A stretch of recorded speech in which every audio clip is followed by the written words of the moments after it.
sabi mo? Kung paano ampun ako. Hindi kita maintindihan. The best kang mom. Bakit? Baka ampun ako. Paano nga kung ampon ka? Ayoko nga eh. Paano Nakakainis ka naman. Paano kung ampon lang pala ikaw na? Ayoko. Ang dami-dami mo nang binigay sa akin. Tapos, ampun lang ako. Syempre ganun talaga pag baby. Ay, mami, ampun ba ako? Hindi, sa tingin mo? Mukha. Ha? Mukhang ampun lang ako. Mami, ampun ba ako? Malalaman natin paglaki mo kung aaminin ko ba sa'yo. Ano nga, mami? Sa tingin mo ba kamukha kita? Hindi, si daddy kamukha ko. Paano nangyari yun kung ampon ka? Baka si daddy yung nabuntis. Bakit yung daddy mo mabubuntis? Di naman nanganganak ang lalaki. Kamukha niya ako eh. Hindi ka sigurado. Paano mo nasabing kamukha mo? Baka ampun lang. Paano mo nasabi? Mami, Sa akin ka lumabas, hindi ka naman lumabas sa daddy mo. Sige nga. ampun nga ba ako? Hindi ko nga alam kung napagpalit ka nga sa ospital. Baka pinagpalit ka nung doktor nung nagpaanak sa akin. Paano kung gano'n? Napagpalit pala. Ampun ba? Ano? Ayoko nga. Niisip ko nga kung napagpalit ka ba sa ospital ng baby ka. Bakit? Ayoko nga, ampun ako. Okay lang yun, palalakihin naman kita. Ayoko. Aalagaan ka namin, daddy mo, bibigay namin lahat ng gusto mo. Ayoko na.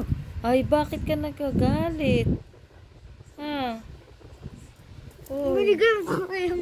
Binigay mo nga yung gusto ko. Pero Ayusin ampun mo ako. naman yung buhok mo, hindi na ikaw makita. Paano ko naging kamukha si daddy kung ampun ako?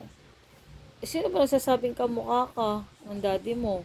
Yung mga... Ikaw lang naman nagsasabing kamukha mo ng daddy mo. Meron na. May narinig nga ako kay Tita Sheena. Sino yun? Tita Sheena, kapag nag-iipit si Ellen, mag-iipit din yung daddy niya kasi magkamukha sila. Alam mo, pag kasi matagal mong nakakasama ang isang tao, nagiging kamukha mo.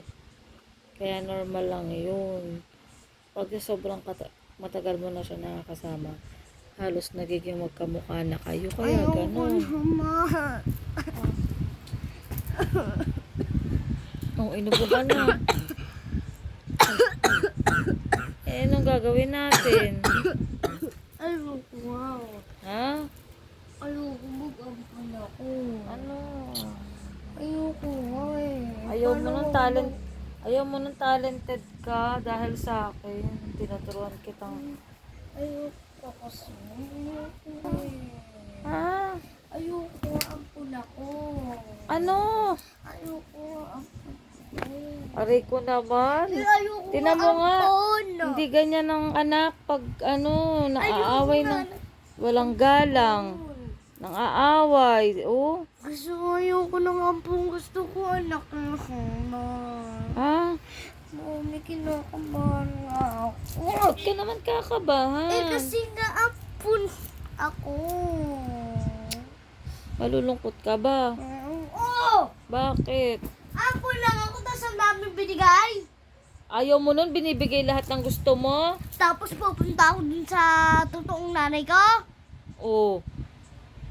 Ayoko nga doon, di naman binigay yung gusto ko eh. At least magiging dalawa ng mami mo. Ako at saka yung tunay mong nanay. Ayoko nga, stepmother yun. At least, dalawa ng mami mo. Hindi. Dalawa na yung magbibigay sa'yo. Aba? Ayoko na. Mag-content. Ay sige, gumanyan-ganyan ka. Isasauli kita sa nanay mo. Ayoko. Sige, mag-attitude ka. Ibibigay na kita talaga. Ayoko.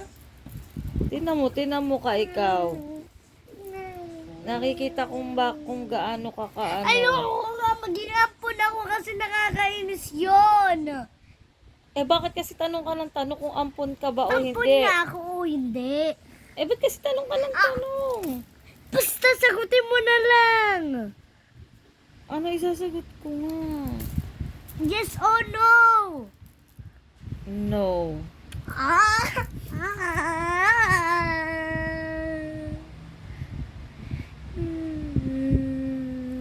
Ayoko na nga.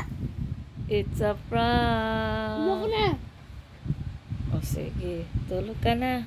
Ayoko nga eh. Ay, naku, ibibigay talaga kita. Sasauli na kita. Sige. Sige, Ayoko mag-attitude ka. Hindi na. Igagayak ko na yung mga gamit mo. Isasauli kita sa tunay mong nanay. Sige. Sige. Sasuli na kita. Ayoko na. Sasauli na kita. Sige. Ah. Isasauli na kita. Gusto mo? Hoy. Ayoko na. Gusto mo ipakilala kita sa tunay mong mother? Aba? Aba? Ayoko na. Ayusin mo nga itsura mo. Mukha kang multo.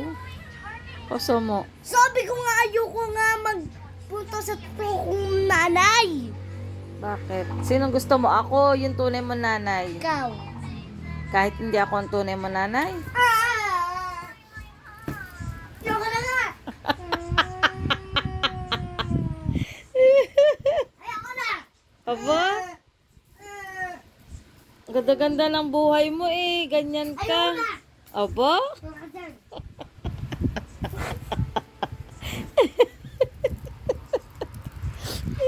Ayoko. Aba?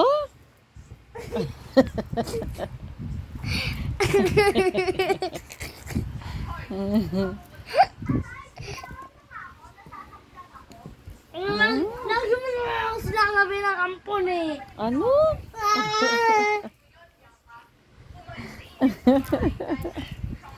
Somo. Pangit.